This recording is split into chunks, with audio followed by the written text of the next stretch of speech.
Changes can never right historical wrongs, but they can serve to remind us that, in the phrase so beloved of Martin Luther King Jr., that the arc of the moral universe is long, but it bends toward justice.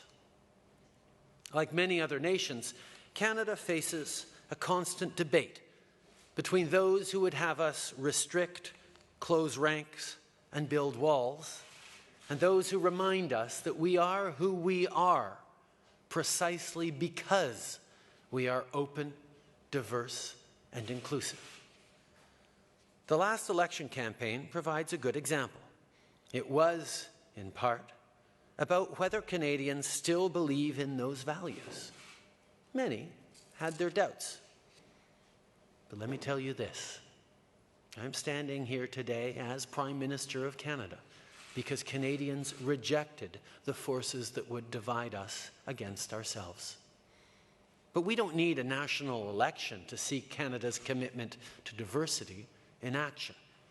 We see it in our communities every day.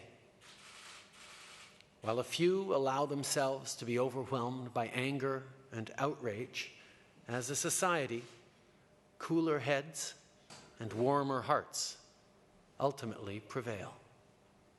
Whenever or wherever a few seek to threaten those who look, dress, or pray differently, many others stand up and say, no, not here, not in our community, not to our neighbors. Time after time, when intolerance rears its ugly head, Canadians rise up to reject it. We prove clearly and unflinchingly that we are better than that.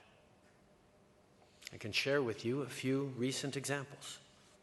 One day after the terrible attacks in Paris, a mosque in Peterborough, Ontario, was set on fire, a suspected hate crime. In response, the community rallied and raised more than $110,000 in 2 days to help the Muslim community rebuild. United in faith, members of local Christian and Jewish communities literally opened their doors to give their Muslim neighbors a place to pray. Those are Canadian values.